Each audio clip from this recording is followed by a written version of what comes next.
السلام علیکم ورحمۃ اللہ وبرکاتہ۔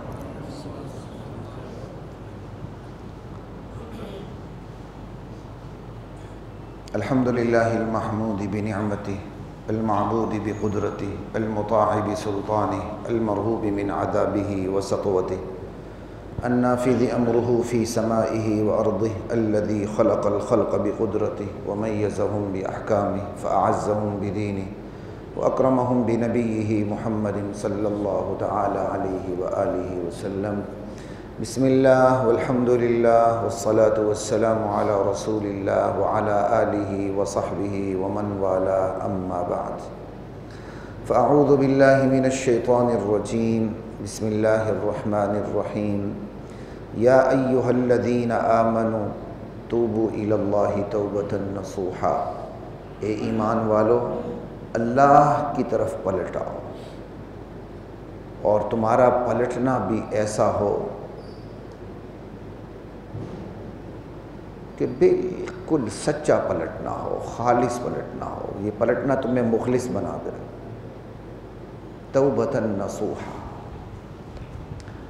قرآن کریم میں بہت سی آیات ہیں توبہ کے بارے میں، استغفار اور مغفرت کے بارے میں، لیکن جتنی یہ آیت کلاسیکل ہے نا، صرف ایک جملے کے اندر جتنی یہ فصیح و بلیغ آیت ہے، مجھے پورے قرآن کریم میں توبے کے حوالے سے اتنی فصیح و بلیغ آیت نظر نہیں آئی۔ بڑی فصیح و بلیغ آیت ہے۔ اس میں لفظ استعمال ہوا ہے توبۃ نصوحا۔ ترجمہ تو مختصر ہوتا ہے نا، آخر مترجم مجبور ہوتا ہے کہ بس اس ٹرانسلیشن کے اندر جتنی اس سے ہو سکے جان پیدا کر دے، بس اس سے زیادہ نہیں۔ ٹرانسلیشن تو اصل زبان ہوتی نہیں، جب ایک چیز ٹرانسلیٹ ہو کے آ جائے تو وہ تو اصل زبان رہتی نہیں۔ تو کہیں لکھا ہوا ہے سچی توبہ، پکی توبہ، خالص توبہ، صاف دل سے توبہ، سچے دل سے توبہ، اس قسم کے الفاظ لکھے ہوئے ہیں جو اس کا محدود سا مفہوم ادا کرتے ہیں بس۔ ماشاءاللہ ماشاءاللہ، خیریت سے پہنچ گئے؟ الحمدللہ۔ خالی ہاتھ پہنچے ہیں؟ لا الہ الا اللہ۔ تو یہ محدود سا مفہوم یہ ادا کرتا ہے۔ تو میری نیت یہ ہوئی کہ آج کی اس پوری نشست میں میں توبۃ نصوحا پہ بات کروں کہ توبۃ نصوح ہے کیا۔ اللہ اہل ایمان کو جو توبۃ نصوح کی بات کر رہے ہیں، انسانوں کو نہیں ہے، انسانوں کو تو ہے ہی ہے، اسپیشلی اہل ایمان کو جو ایمان لا چکے ہیں انہیں کہا جا رہا ہے یا ایھا الذین آمنوا، اے وہ لوگوں جو ایمان لا چکے ہو، توبوا الی اللہ توبۃ نصوحا، اللہ کے حضور پلٹ آؤ، اللہ کے حضور توبہ کرو۔ کیسی توبہ؟ وہ توبہ جو نصوح کہلائے۔ اب سوال یہ، وہ توبہ نصوح ہوتی کیا ہے؟ ایک تو ہماری توبہ عادی ہے، جو ہم عادی توبہ، ہماری توبہ توبہ توبہ توبہ کرتے ہیں، یا توبہ توبہ میری توبہ قوالی سن لی، یہ ہاتھ اوپر الٹے سیدھے کر لیے، توبہ توبہ کر لیا، ٹھیک ہے نا؟ یا توبہ کر لی لیکن اندر سے کچا پکا دل ہے، موقع ملے تو پورے رستم بن جائے، بھیڑیے بن جائے، موقع نہ ملے تو توبہ، ٹھیک۔ لیکن یہ توبۃ النصوح کیا ہے؟ توبۃ نصوحا، توبہ نصوح، تو ساری بات گھوم رہی نصوح کے اوپر، اور اس پر اس وجہ سے بھی بات کرنی مناسب ہے کہ عموماً ہماری جو اردو تفاسیر ہیں، بڑی بڑی اچھی تفاسیر ہیں، میں قدر کرتا ہوں تفاسیر کی، اور ہم استفادہ بھی کرتے ہیں الحمدللہ۔ وہ نہ ہوتی تو ہم جو جتنا وقت ہم لگاتے ہیں شاید اس سے 1000 گنا وقت زیادہ بھی لگتا تو ہم آپ کے سامنے بات نہ کر سکتے۔ ہمارے بڑوں نے بڑی محنتیں کی، ایک حلوہ بنا کے ہمارے سامنے رکھ دیا، لیکن پھر بھی اوریجنل سورسز ہوتے ہیں، ان کو آپ کو دیکھنا پڑتا ہے، دیکھنا ہوتا ہے، اور اس کے بغیر گزارا بھی نہیں، مزہ بھی نہیں، خصوصاً علماء کے لیے۔ تو عام طور پر اردو تفاسیر میں دیکھا گیا ہے کہ جہاں عقلی موشگافیاں ہوتی ہیں، جہاں شکوک و شبہات کے جواب دینے ہوتے ہیں، دے کے نکل جاتے ہیں اور اچھی خاصی وہاں ڈیٹیل ہوتی ہے. لیکن جہاں بات تزکیے کی ہوتی، دل پر محنت کی ہوتی ہے، تو وہاں مختصر سی گفتگو کر کے آگے نکل جاتا ہے۔ تو توبۃ النصوح کے اندر بھی آپ اردو تفاسیر کو دیکھ لیں، بڑی مختصر سی گفتگو ہوتی ہے، آگے نکل جاتا ہے۔ حالانکہ یہ بڑا کلاسیکل ورڈ ہے نصوح، اس کا مادہ، اس کا روٹ جس سے یہ لفظ بنا ہے وہ نصح ہے، نصح یا نصح، نون صاد ہا، یہ نصوح اس سے بنا ہے۔ مزید اس کی شکل کیا ہے انشاءاللہ بیان کے آخر میں جا کے مزید یہ لفظ کھل کے آپ کے سامنے آ جائے گا۔ اب یہ جو نصح ہے جس سے یہ لفظ بنا ہے، اس کے کیا معنی ہیں؟ اس کے معنی کا لفظ میں نے بول دیا، صحیح بولا ہے۔ اس کا ایک معنی نہیں، اس کے کئی معنی اور کئی بتیرے مفہوم ہیں، اور کم و بیش ہر مفہوم جا کے نصوح پہ فٹ ہو جاتا ہے، اور اس کے ساتھ توبہ مل جاتی، توبہ ہو جو نصوح ہو۔ یہ نصیحت بھی اسی سے ہے، نون صاد ہا، اس کا یہ روٹ ہے۔ ہم کہتے ہیں نا نصیحت، یہ عربی کا لفظ ہے، یہ نصیحت بھی دراصل نون صاد ہا سے بنا ہوا ہے، نصحہ سے بنا ہوا ہے، نصح سے بنا ہوا ہے۔ النصح الخلوص، نصح کا معنی ایک خلوص ہے۔ خلوص ہم اردو میں بھی استعمال کر لیتے ہیں، یار فلاں کے اندر بڑا خلوص ہے، کیا مطلب؟ خلوص کہتے ہیں خالص ہونے کو۔ خلوص کسے کہتے ہیں؟ خالص ہو، کوئی چیز خالص ہو، اس کے ہونے کو خلوص کہتے ہیں۔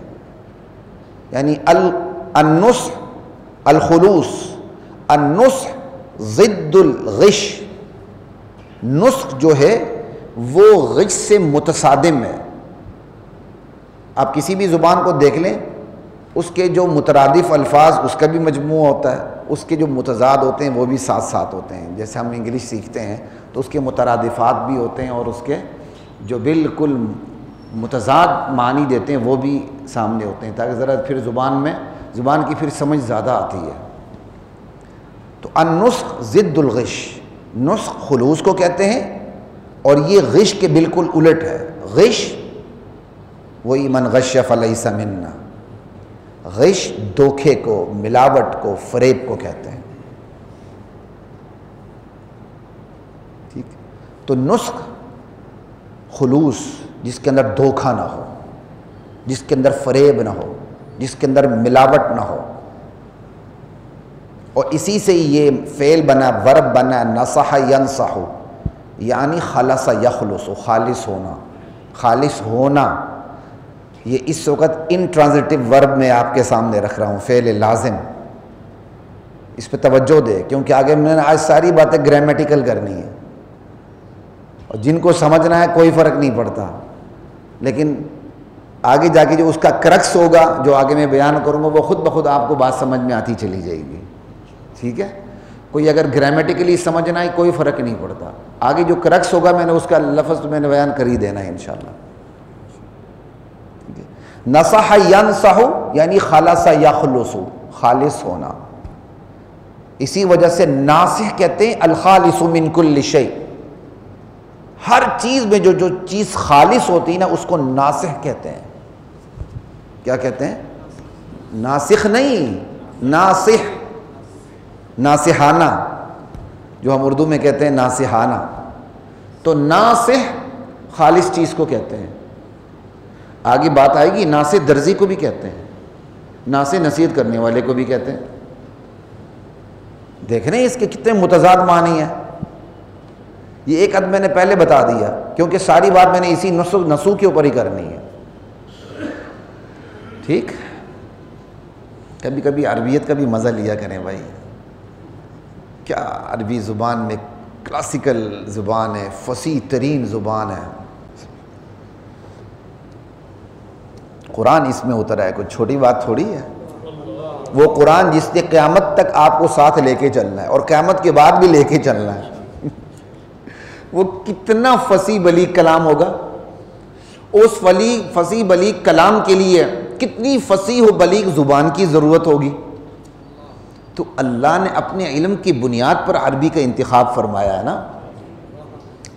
میں نے رمضان میں یا اس سے پہلے بھی ایک دفعہ شیئر کی اپنے پیج سے، ایک بندہ انجیل پڑھ رہا ہے، ایک بندہ تورات پڑھ رہا ہے، اور ایک بندہ قرآن پڑھ رہا ہے. خدا کی قسم کسی کو سمجھ آیا نہ آئے، صرف پڑھنے سے ہی وہ قرآن پہ ایمان لے آیا، صرف پڑھنے سے ہی وہ ایمان لے آیا.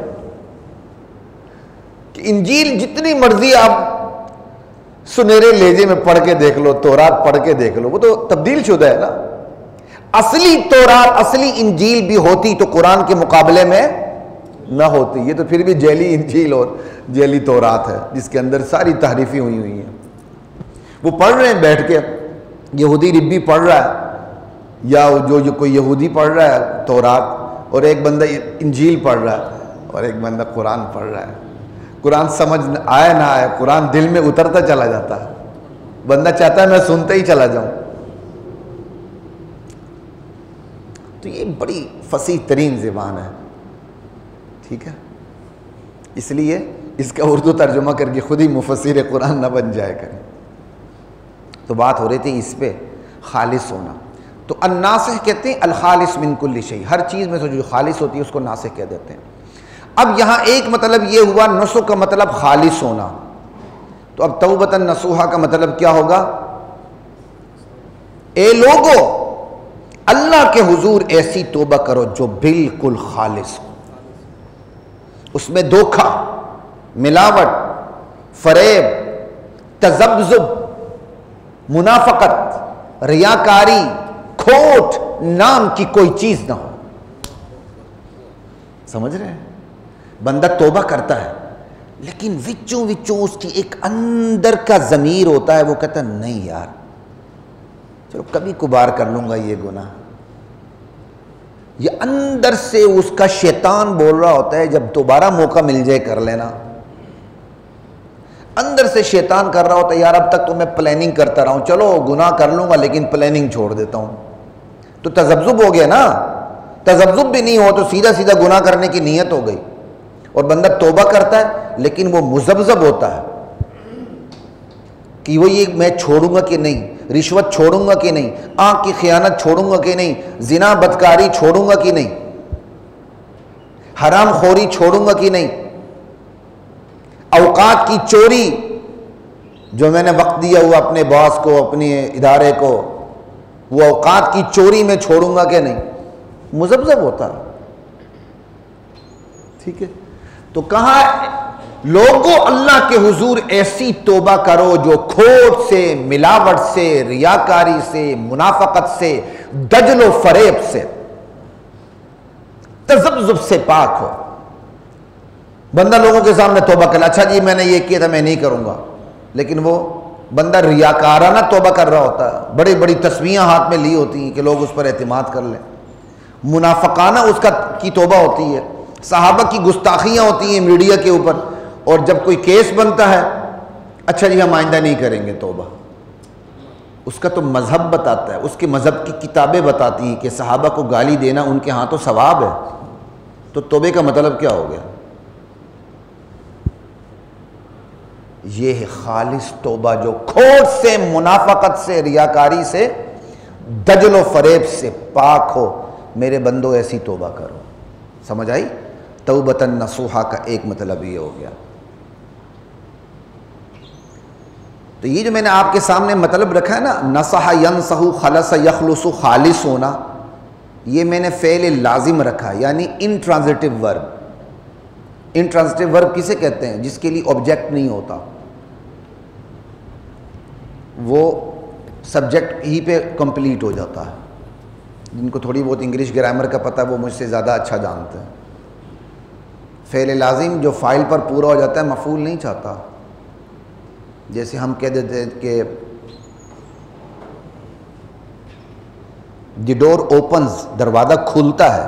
اب یہ اوپنز جو ہے یہاں اوپن، یہ کیا کہتے ہیں انٹرانزٹیو ورب ہے. کیوں؟ اس کے لیے آبجیکٹ نہیں ہے. لیکن اسی کو آپ کہیں ہی اوپنز دا ڈور، تو یہاں اوپنز جو ہے وہ ٹرانزٹیو ورب بن گیا کیونکہ وہ ڈور کو چاہ رہا ہے. ڈور اس کے لیے آبجیکٹ ہو گیا، فعل متعدی ہو گیا. ایک ہی لفظ ایک ہی وقت میں ایک ہی ہوتا ہے، یا فعل متعدی ہوتا ہے، لازم ہوتا ہے. کچھ ایسے ورب ہوتے ہیں جو کبھی کبھار لازم ہوتے ہیں، کبھی کبھار متعدی ہوتے ہیں. جب ہم پڑھتے تھے تو طلبہ میں یہ مسابقت ہونی چاہیے. ہماری پہلیاں بھی آپس میں چلتی تھی, بڑا زور کے مقابلے ہوتے تھے مدرسے میں. تو آج تک مجھے ایک سوال یاد ہے, شاید میں نے کسی سے کہا تھا, میں کہا جاء فعل متعدی کے لازم ہے, تو اکثر کہہ دیتے ہیں کہ جاءنی زید, یہ فعل متعدی ہے کیونکہ جاء فعل ہے اور نون وقایہ اور یا ضمیر جو ہے وہ مفعول بھی ہے, مقدم ہے, ٹھیک ہے, منصوب محلاً ہے. تو پھر میں کہتا ہوں اب بتاؤ جاء زید, زید آیا؟ وہ پریشان ہو جاتا ہے.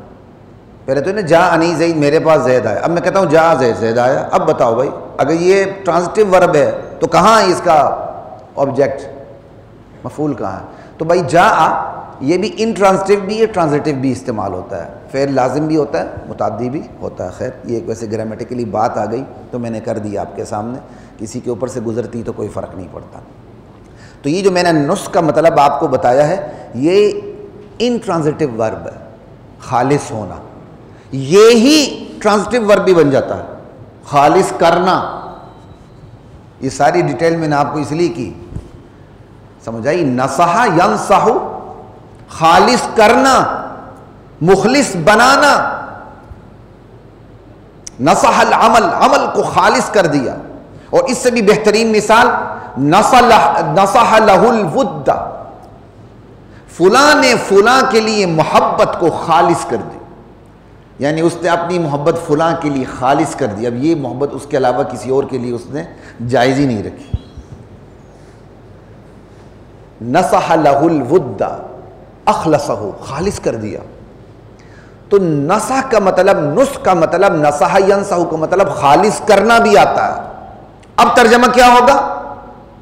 اے وہ لوگوں جو ایمان لا چکے ہو, اللہ کے حضور ایسی توبہ کر دو جو تمہیں خالص اور مخلص بنا دے, جو تمہیں خالص کر دے, جو تمہیں مخلص بنا دے, جو تمہیں وفادار بنا دے. با وفا ہو جاؤ تم.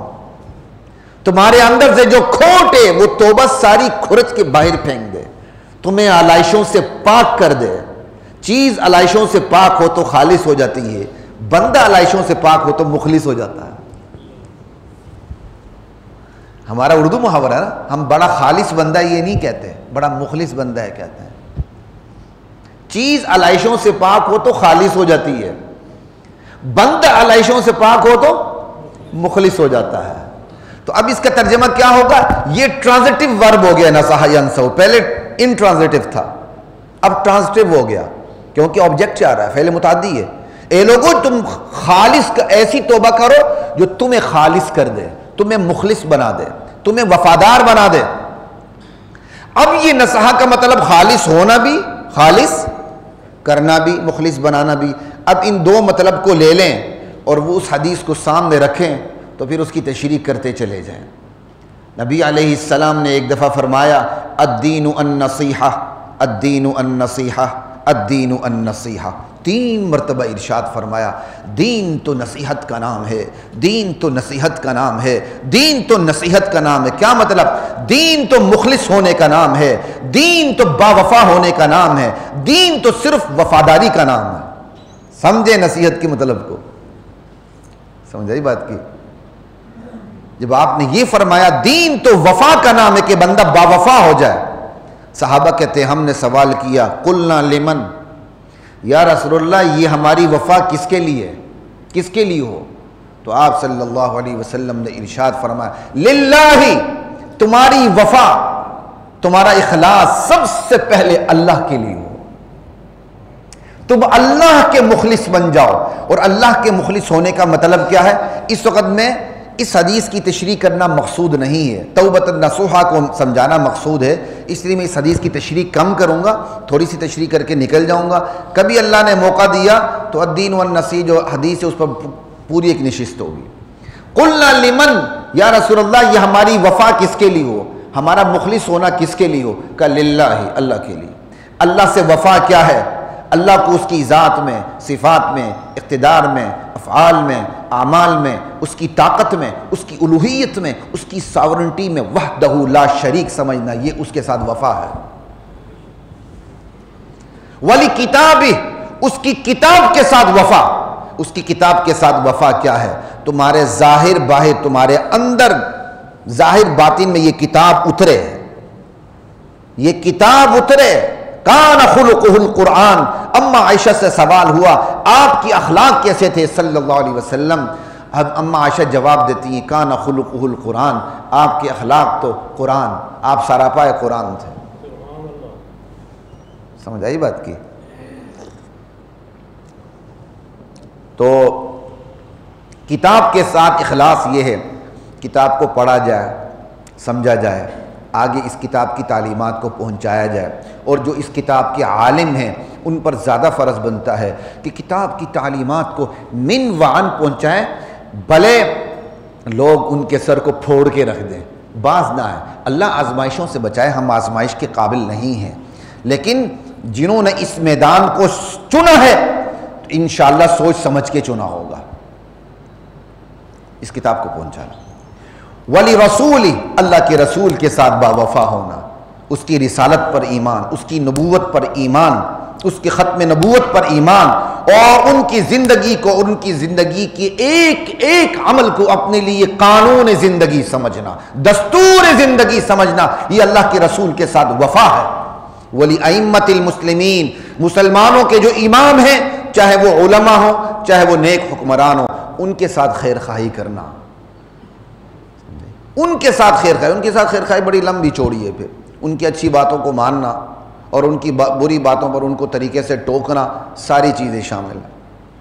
اسی طرح آپ دیکھتے ہیں، آپ ڈاکٹر کے پاس جاتے ہیں، آپ فیس دے رہے ہوتے ہیں، آپ کو کوئی اعتراض نہیں ہوتا، چھوٹا سا مقدمہ ہوتا ہے، کسی وکیل صاحب کے دفتر میں گھسیں تو پھر آپ وہ ٹھیک ٹھاک ایڈوانس سارے چارج آپ سے وصول کر لیتا ہے، وہ اپنا حق سمجھتا ہے اور آپ دینا حق سمجھتے ہیں، اور آپ اعتراض بھی نہیں کرتے۔ اس کا مطلب زندگی کے تمام شعبوں کی ذمہ داری کس نے اٹھائی ہوئی ہے؟ معاشرے نے اٹھائی ہوئی ہے۔ یہی ائمہ مسلمین کے لیے حکمرانوں کو ان کی کرسی پہ بٹھا کے ان کو مناسب تنخواہ دینا، یہ معاشرے کی ذمہ داری ہے۔ اسی طرح علماء سے کام لینا اور ان کی زندگی کے نشیب و فراز کا خیال رکھنا، یہ معاشرے کی ذمہ داری ہے۔ آج معاشرہ ہر ایک کی ذمہ داری نبھا رہا، نہیں نبھا رہا تو علماء کی نبھا نہیں رہا۔ علماء کے بارے میں تو میں یہی ساتھیوں سے کہتا ہوں، ہم تو اللہ کا شکر ہے ہائی کورٹ میں بیٹھے ہوئے، ادارے میں بیٹھے ہوئے ہیں، اللہ کا بہت احسان ہے۔ میں تو عام درد دکھ سامنے رکھتا ہوں کہ پٹھان مولوی کو تنخواہ مہینے کی نسوار کے برابر دیتا ہے اور پنجابی مہینے کی سگریٹ کے برابر تنخواہ دیتا ہے۔ یہ نسواری اور سگریٹی تنخواہیں، اس پہ کیا گزرتا ہے؟ پھر اس کا نتیجہ یہی نکلتا ہے کہ مولوی پھر الٹے ہاتھ سے وصول کرتا ہے، اس نے پھر رسومات ایجاد کی ہوئی ہیں، اس نے پھر سب کچھ کرنا، پھر وہ ایک الگ موضوع ہے، پھر میں اپنے موضوع سے پیچھے ہٹ جاؤں گا۔ وہ سیدھے ہاتھ سے کھیر نہ نکلے تو ٹیڑھی ہاتھ سے ساری کھیر نکل آتی ہے، وہ سارے طریقے ایجاد ہوتے ہیں، توڑی سندا نہیں، ساڑی موڑدا نہیں۔ پھر اس نے استخارہ فیکٹری بھی کھولی ہوتی ہے، غیبی باتیں بتانے کی فیکٹریاں بھی کھولی ہوتی ہیں، ہر چیز پہ اس نے آپ سے وصول کرنا ہوتا ہے، بہت کچھ ہوتا ہے، سمجھائی؟ ہاں جی، وہ تو اپنی دائرے میں جائز بھی ہے۔ پھر یہ پٹھے سدھے طریقے سارے یہ مفت میں وجود میں نہیں آتے ہیں، یہ ویسے وجود میں نہیں آتے ہیں۔ کہتے ہیں مولوی صاحب تنخواہ کتنی رکھے؟ تنخواہ کچھ بھی نہ دو، کی دو، بس مسجد کا سپیکر دے دو۔ آپ کو پتہ ہے بس مسجد کا سپیکر ہاتھ میں دے دو، مولوی صاحب خوش ہو جاتا ہے، جزاک اللہ، ماشاءاللہ مائی نے انڈا دیا ہے، سارا چلتا رہتا ہے۔ 30 سال 40 سال گزر جاتے ہیں، مسجد بنتی ہی نہیں ہے۔ خیر، پھر میں موضوع سے پیچھے رہ جاؤں گا۔ یہ وعامتہم، اور نصیحت یہ ہے، وفاداری یہ عام مسلمانوں کے ساتھ خیر خواہی کرنا، عام مسلمانوں کے ساتھ ان کی دین کا، ان کی دنیا کا خیال رکھنا۔ ریاست کا فرض ہے ان کی دنیا کا خیال رکھے، علماء کا فرض ہے ان کے دین کا خیال رکھے۔ وہ علماء جو فروعی مسائل میں پڑھتے ہیں وہ قوم کے ساتھ بدترین خیانت کے مرتکب ہوتے ہیں۔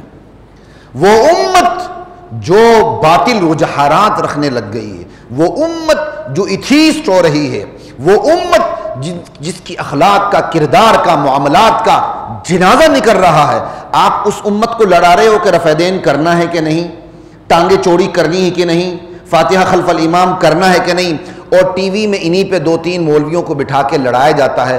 صرف ایک فرقہ ایسا، نام نہیں لوں گا، آپ سمجھتے ہوں گے، اس کا ایک ہی مولوی ذاکر بیٹھا ہوتا ہے۔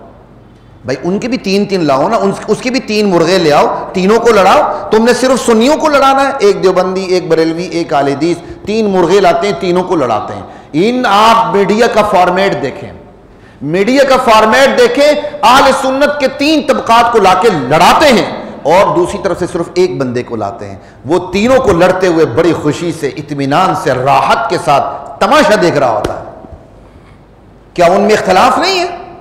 1000 اختلافات ہیں، ہم سے زیادہ ان میں اختلافات ہیں، لاؤ ان کو آپس میں لڑاؤ۔ یہ عالمی طاغوتی میڈیا ایک ایجنڈے پہ چل رہا ہے، یہ فنڈڈ ہے۔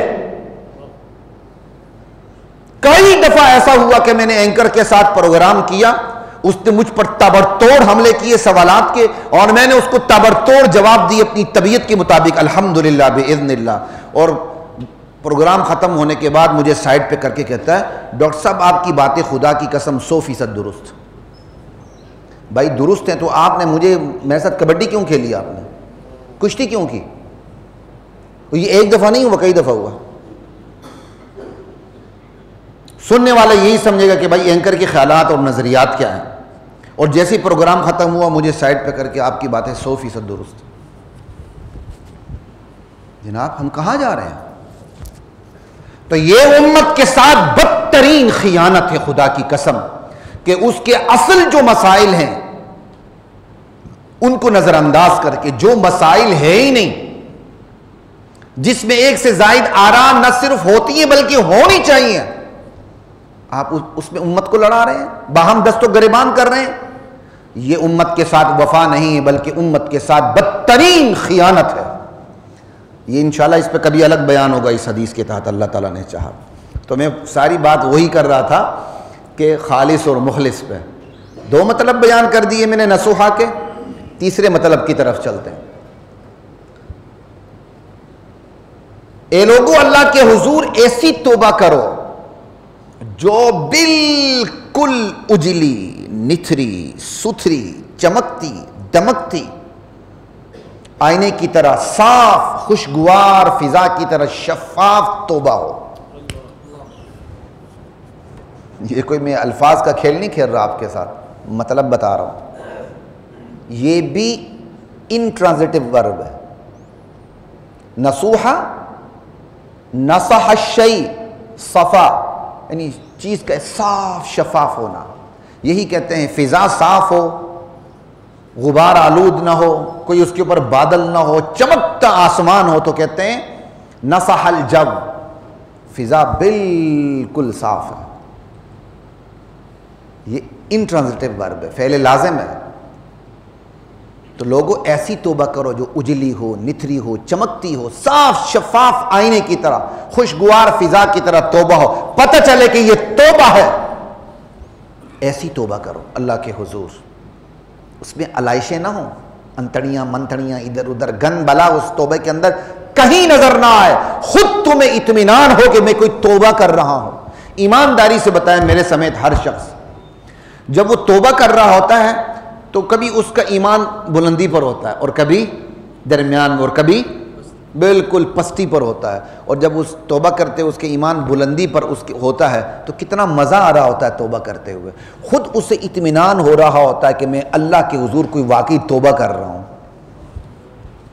یہ ہے صاف شفاف توبہ۔ سمجھ آئی بات کی؟ ہمارے ہاں شربت کا نام رکھا ہوتا ہے صافی شربت، یہ وہ صافی نہیں ہوتا، مصفی ہوتا ہے بھائی۔ صافی تو خود صاف ہوتا ہے، کہتے ہیں شربت خون صاف کر دیتا ہے، تو وہ تو صافی نہ، وہ تو مصفی ہوا۔ کہتے ہیں جی متوفی، بھائی متوفی تو اللہ ہے جو جان لیتا ہے، اور بھائی جس کی جان گئی وہ متوفا ہے۔ کہتا ہے مغوی، ارے بھائی مغوی تو وہ جس نے اغوا کیا ہے، جو اغوا ہوا ہے وہ تو مغوا ہے۔ کہتے ہیں مسمی، بھائی ریڑھی پہ جا کے مسمیاں کھا لو، مسمی تو وہ جس نے نام رکھا ہے، جس کا نام رکھا گیا وہ مسمى ہے۔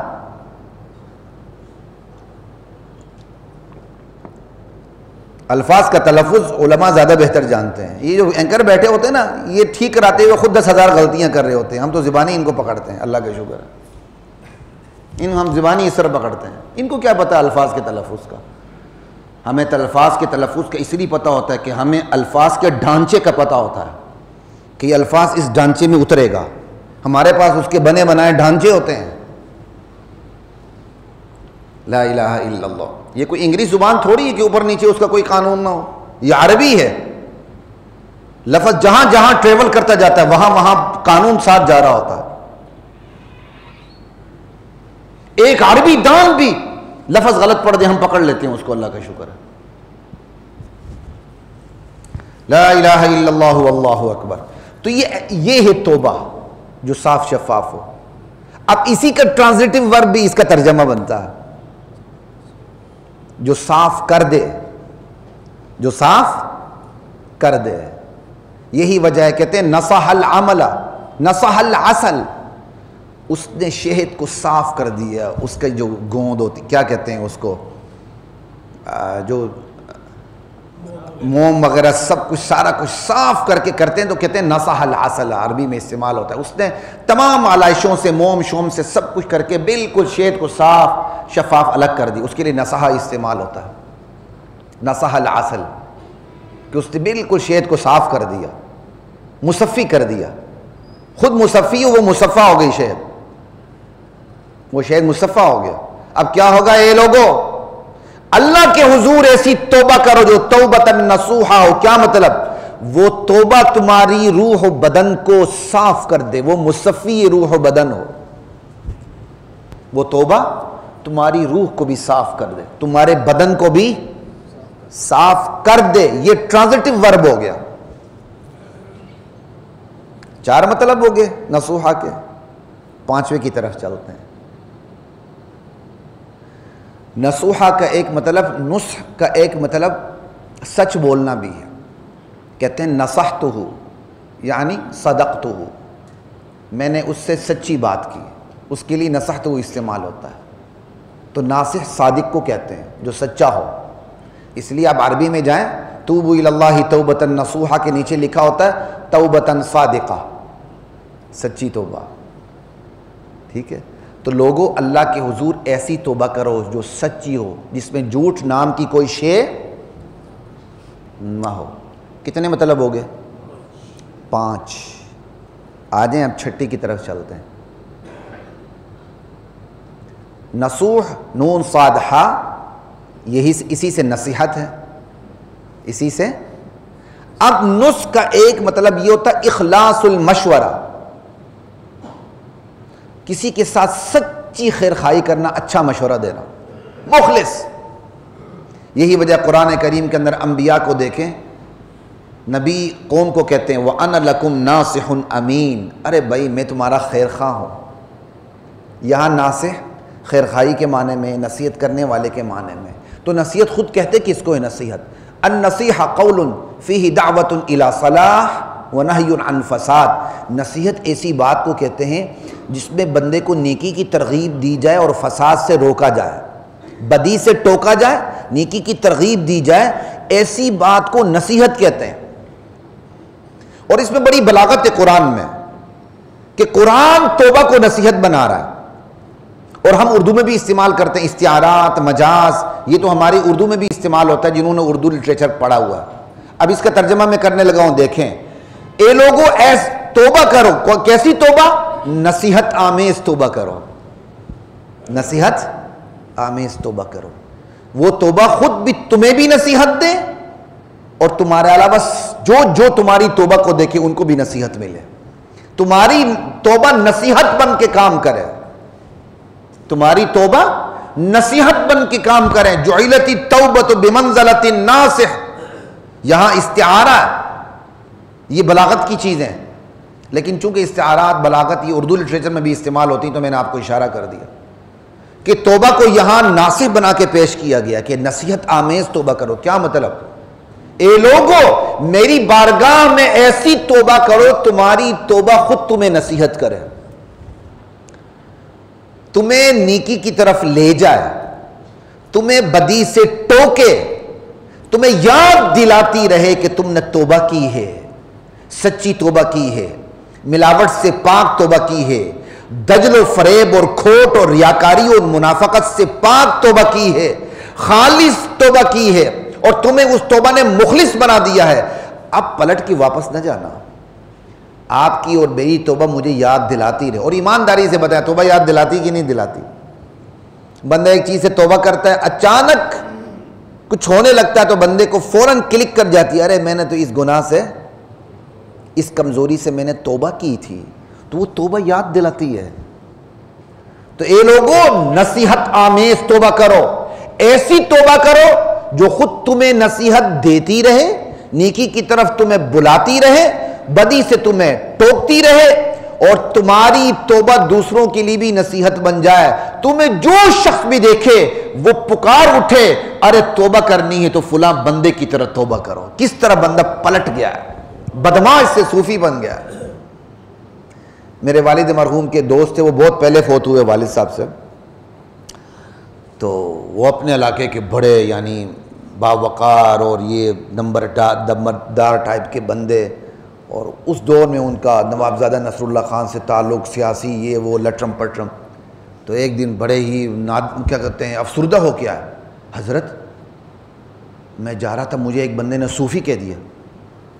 آج کل یہ چیزیں آسان ہو گئی ہیں، آج سے 25-30 سال پہلے جا کے دیکھیں آپ کو پتہ چلے، اگلے نماز بھی شرما شرمی پڑھتے تھے۔ خود مجھے جیسے رمدے صاحب نے ایک بات بتائی تھی کہ افسر تو نماز پڑھتے ہوئے شرماتا تھا، یہ تو ضیاء الحق کے دور میں یہ شرماہٹ ختم ہوئی ہے، جب ہر ادارے میں مسجدیں بن گئیں اور نماز کی چھٹی ہونے لگی۔ نماز پڑھتے ہوئے بندے شرماتے تھے، بڑی مجلس میں گئے، شراب کی بوتلیں پڑی ہوئی ہیں، 7 اپ پیتے ہوئے شرم آتی تھی، کیونکہ ٹرینڈ یہ بنا ہوا تھا کہ بڑی سوسائٹی کے لوگ تو صرف شراب پیتے ہیں۔ آج بھی مخصوص سوسائٹی میں ایسا ہی ہے، لیکن اب چیز کم ہے الحمدللہ، چھپن چھپائی ہے، بہت کچھ ہے خیر، لیکن اس طرح نہیں جو کسی دور میں تھی۔ تو کہا ایسی توبہ کرو تمہاری توبہ سے لوگ توبہ کریں کہ یار توبہ ہے تو فلاں بندے کی طرح توبہ۔ تو وہ میں اب والد صاحب مرحوم کے دوست کی بات بتا رہا تھا، اللہ ان کی بھی مغفرت فرمائے، تو پریش کہنے لگے اب مجھے ایک بندے نے صوفی کہہ دیا۔ والد صاحب نے برجستہ کہا ملک صاحب شکر کہہ رہے ہیں، آپ کو صوفی کہا، غنڈہ بدمعاش تو نہیں کہا، آپ کو شکر نہیں کرتے ہیں۔ آپ کے چہرے کو دیکھ کر جس نے صوفی کہا ہے وہ سمجھ گیا کہ اس بندے سے مجھے کوئی خطرہ، میری عزت کو، میری آبرو کو، میرے مال کو، میری جان کو کوئی خطرہ نہیں، اس لیے اس نے آپ کو صوفی کہہ دیا۔ غنڈہ بدمعاش تو نہیں کہا۔ اگلے تو غنڈہ بدمعاش کی بھی عزت کرتے ہیں لیکن دل سے کرتے ہیں نہیں۔ تو توبہ ایسی ہونی چاہیے کہ میری اور آپ کی توبہ سے لوگ توبہ کریں، توبہ اس طرح کریں کہ یار توبہ یوں کرنی چاہیے، وہ توبہ دوسرے معنی میں نہ لے جائیں کہ یار اس بندے نے توبہ کی ہے نا، اس کمال کی توبہ، اس سطح کی توبہ اللہ مجھے اور آپ کو بھی نصیب فرمائے۔ سورۃ التوبہ میں صحابہ کی توبہ کا ذکر ہے، 3 ایک طرف، 7 صحابہ ایک طرف، اس پر ہمارے رمضان میں پوری مفصل نشستیں ہوئیں، توبہ پڑھ توبہ سن کے صحابہ کی، کیا اندر یہ داعیہ پیدا نہیں ہوتا یا اللہ ہمیں بھی صحابہ والی توبہ نصیب فرما، قلبی توبہ، لسانی توبہ، عملی توبہ، مالی توبہ، کہ توبہ کر رہے ہیں اور پوری جائیداد بھی اللہ کے راستے میں دے رہے ہیں۔ اس جائیداد کی وجہ سے ہم سست پڑ گئے تھے، جہاد میں شریک نہیں ہو سکے تھے، یا اللہ یا رسول اللہ توبے کے طور پر یہ ہماری جائیداد بھی آپ کے حوالے۔ اللہ اکبر۔ تو اللہ کہتے ہیں اے ایمان والو ایسی توبہ کرو، نصیحت آمیز توبہ، جو خود بھی تمہیں نصیحت دے اور جو تمہیں دیکھے اس کو بھی تمہاری توبہ سے نصیحت ملے، کہ توبہ تو ایسی ہونی چاہیے۔ اس سے پہلے بھی میں آپ کو بیان کر چکا ہوں، ذوالکفل بدکار شخص تھا لیکن ایسی توبہ کی کہ ایک ہی رات میں اس کی مغفرت ہو گئی۔ انشاءاللہ موقع ملے گا آئندہ بھی کچھ اور بھی حدیث میں واقعات ہیں، اس پہ بھی بات ہوگی۔ ایک بندے نے 100 قتل کیے تھے، توبہ ہو گئی اس کی، باقی مقتولین کو اللہ خود راضی کرے گا انشاءاللہ۔ اس کے ہاتھوں جو 100 قتل ہوئے تھے اللہ نے تو ان کو راضی کرنا انشاءاللہ۔ تو یہ کتنے مطلب ہو گئے؟ 6۔ اب 7ویں مطلب کی طرف چلتے ہیں۔ نصح کا مطلب ہوتا ہے پیون لگانا، سینہ، نصاحہ، نصح اور نصاحہ، نصح الثوب ونحوہ نصحا ونصاحتا، نصحانی نصاحتا، کپڑے کو پیون لگانا، سینہ، رفو کرنا، تو کیا مطلب ہوا؟ اور یہ رفو کرنے والے کو درزی کو ناصح کہتے ہیں، سمجھ بات کی۔ اور جو پیچھے شفاف گزرا ہے وہاں کہتے ہیں ناصح الجیب، صاف دل کے بندے کو ناصح الجیب کہتے ہیں، نقی القلب لا غش فی۔ اور یہاں درزی کو ناصح کہتے ہیں کیونکہ وہ ٹانکے لگاتا ہے۔ من سہا اس سوئی کو کہتے ہیں جس سے ٹانکے لگاتے ہیں۔ اب توبوا الی اللہ توبۃ نصوحا کا مطلب کیا ہوا؟ لوگوں اللہ کے حضور ایسی توبہ کرو جو تمہارے بگاڑ کو بناؤ میں تبدیل کر دے، جو تمہارے بگڑے نظریات کو، بگڑے عقائد کو، بگڑے اعمال کو، بگڑے اخلاق کو، بگڑے معاملات کو بالکل سنوار کے رکھ دے۔ ایسی توبہ کرو، تمہاری ادڑی ہوئی روح کو، تمہارے پھٹے ہوئے بدن کو رفو کر دے۔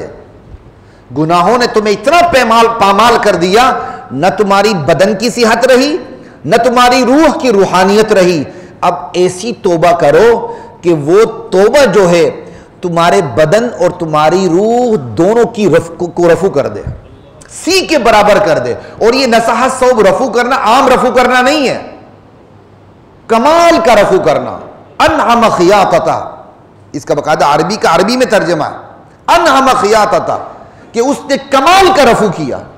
تو یعنی ایسی توبہ کرو جو کمال کی رفو کرے، کمال کو سی کے رکھ دے، ایسی پیبند لگا دے کہ جو ادڑی ہوئی روح ہے وہ بالکل ٹھیک ٹھاک ہو جائے، بدن بھی ٹھیک، روح بھی ٹھیک۔ یہ کتنا معنی ہو گئے جی؟ 7واں مطلب۔ اب 8ویں کی طرف چلتے ہیں، مختصر کر رہا ہوں، وقت نہیں ہے، ٹھیک ہے۔ اب نسخ جو ہے، نسخ، اس کا مطلب ہوتا ہے نصح الشراب نصحا ونصوحا۔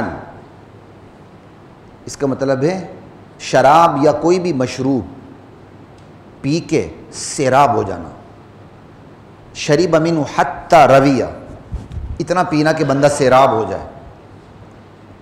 تو نصوحہ کا مطلب کیا ہوا؟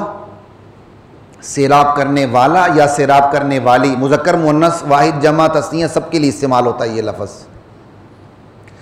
تو لوگوں ایسی توبہ کرو جو تمہیں سیراب کرنے والی توبہ، کیا کہتے ہیں، سیراب ہونے والی توبہ کرو، کیونکہ پینا یہاں تک کہ سیراب ہونا، تو نصوحہ سیراب ہونے والا۔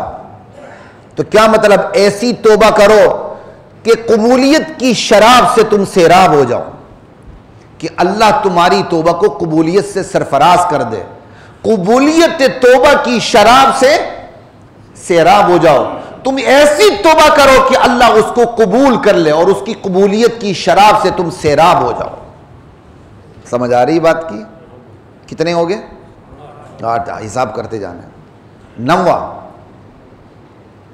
اس کا مطلب نصح الغیث البلد، بارش نے شہر کو سیراب کر دیا، صرف سیراب نہیں کیا، یہاں تک کہ سبززار کر دیا۔ یہی وجہ ہے کہ ایک لغت میں لکھا ہوا ہے نصح الغیث البلاد ونظرها بمعنى واحد، کہ نصح کے اندر صرف سیراب کرنا نہیں ہے، سیراب کر کے سبززار بنانا بھی ہے۔ اب کیا مطلب ہو گیا؟ نصوحہ جو سیراب کر کے سبززار بنا دے۔ تو کیا مطلب؟ ایمان والو ایسی توبہ کرو کہ اس توبہ کی بارش تمہارے دل پہ برسے، سیراب کر دے، سیراب کر کے سبززار کر دے، تمہاری روح و بدن کو تازہ کرے، تمہیں سیراب کرے، تمہیں شاداب کرے، تمہیں اندر باہر سے سرشار کرے۔ تم ایسی توبہ کرو کہ بندہ معطر ہو جائے، سرسبز و شاداب ہو جائے، اس کی توبہ اس کو سرسبز و شاداب تر و تازہ کر دے۔ نظر اللہ امرأ سمع مقالتی فوعاها واداها کما سمع، اللہ اس بندے کو تر و تازہ رکھے جو میری حدیث کو، میری بات کو سنتا ہے، پھر اس کی حفاظت کرتا ہے، پھر جو کہ تو اس کو آگے پہنچاتا ہے۔ یہ اللہ کے نبی نے دعا دی ہے صلی اللہ علیہ وسلم۔ تو کتنے مطلب ہو گئے جی؟ 9۔ آخری 2 مطلب بیان کر دیتا ہوں۔ اب یہ نصوحہ، یہ اس کا وزن فعول ہے۔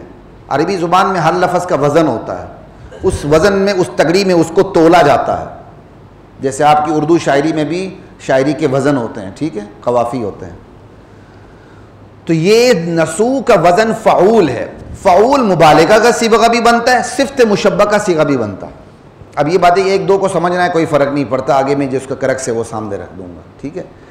مبالغے کے اندر فعل کی شدت اور کثرت ہوتی ہے، اور صفت مشبہ کے اندر جو فعل ہوتا ہے نا، اس کا دوام ہوتا ہے، ہمیشگی ہوتی ہے، وہ چیز اس کی طبیعت میں ہوتی ہے۔ اب یہ دونوں کے حوالے سے میں الگ ترجمہ کرتا ہوں۔ مبالغہ پہلے میں صفت مشبہ کا کر دوں، جنہوں نے نصوحہ کو کہا یہ صفت مشبہ ہے۔ نصوحہ فعول کے وزن پر. ٹھیک ہے, کیا مطلب؟ لوگوں ایسی توبہ کرو کہ تمہاری توبہ کی طبیعت میں نصیحت ہو, تمہاری توبہ کی فطرت اور طبیعت میں ہی نصیحت ہو, وہ ہمیشہ توبہ تمہاری خیرخواہ بنی رہے. ایسی توبہ کرو کہ اس توبہ کی سرش میں نصیحت ہو. اگر اس کو سمجھنا ہو, ہم کہتے ہیں کریم, کریم کہتے ہیں سخی آدمی کو, قابل عزت آدمی کو. اب یہ کریم جو عزت ہے یہ اس کی فطرت میں ہے, اس لیے اس کو کریم کہتے ہیں. اس کی طبیعت میں کرم ہے, اس کی طبیعت میں سخاوت ہے, وہ ایسے ہی عارضی کوئی سخی نہیں ہے. تو یہ ہوا نصوحہ, ایسی توبہ کرو کہ اس توبہ کی سرشت اور طبیعت میں نصیحت ہو, اور وہ نصیحت بھی ہمیشہ کے لیے ہو. وہ توبہ نصیحت بن کر تمہارے ساتھ ساتھ رہے, تمہیں گناہ کرنے نہ دے. کتنے مطلب ہو گئے؟ 10. 11ویں کی طرف اور آخری کی طرف چلتے ہیں, وہی مبالغے کے حوالے سے. اگر اس کو مبالغے کا صیغہ بنا لیں تو اس میں کیا ہوتی؟ تدل علی شدت الفعل او کثرت. صیغہ مبالغہ جو ہے وہ فعل کی شدت یا اس کی کثرت پر دلالت کرتا ہے. تو کیا مطلب ہو گیا؟ لوگوں اللہ کی بارگاہ میں ایسی توبہ کرو کہ تمہاری توبہ مسلسل تمہیں یاد دہانی کرواتی رہے, مسلسل تمہیں نیکی کی طرف راغب کرتی رہے, مسلسل تمہیں بدی سے ٹوکتی رہے کہ نہ نہ یہ کام نہیں کرنا, نہیں کرنا, نہیں کرنا. مسلسل تمہیں نیکی کی طرف راغب کرتی رہے, 100 بار, 1000 بار, بار بار یہ کام کرنا, یہ نہیں کرنا, کیونکہ بندے خدا تو توبہ کر چکا ہے, اب تیرے پاس پلٹنے کا کوئی موقع نہیں, تو نے پلٹنا نہیں ورنہ تیری کی ساری زندگی تباہ و برباد ہو جائے گی. یہ 11 معنی میں نے آپ کے سامنے رکھ دیے, اور بڑی محنت سے رکھے, ایویں شیویں نہیں رکھے. اس میں میرا بڑا وقت لگا ہے, سمجھ آئیے, بہت وقت لگا ہے میرے اس کو. یہ تو آپ کے سامنے میں حلوہ رکھ دیتا ہوں, بہت وقت لگا ہے. بلکہ اتنا وقت لگا تھا کہ ایک دفعہ تو میں بالکل شاید تھوڑا سا میری ارادے میں بھی آگے پیچھے وہ شاید کچھ کمزوری آنے لگی تھی. 11 مطلب میں نے آپ کو بتا دیے, اور یہ 11 مطلب بتانے کا مطلب کوئی علمی روب قائم کرنا نہیں ہے. ہم تو نقال ہیں, بڑی بڑی عربی تفاسیر میں لکھا ہوتا ہے, لغت میں لکھا ہوتا ہے, جو تفسیر میں نہیں لکھا پھر لغت کو سامنے رکھ کے کرتے ہیں. 3-4 اس میں تو ایسے ہیں وہ لغت کو سامنے رکھ کے میں نے کی, کسی تفسیر میں نہیں ہے. ٹھیک ہے, لیکن لغت کی تفسیر وہی جائز ہوتی ہے جو شرعی اصول سے متصادم بالکل نہ ہو, ورنہ اس کی اجازت نہیں ہوتی. یہ پھر اس کی اپنی حدود ہیں. تو توبوا الی اللہ توبۃ نصوحا, یہ ساری توبہ کی ڈیٹیل سامنے رکھی. ایسی توبہ ہو جو خالص ہو, کھوٹ ملاوٹ دجل و فریب سے پاک ہو.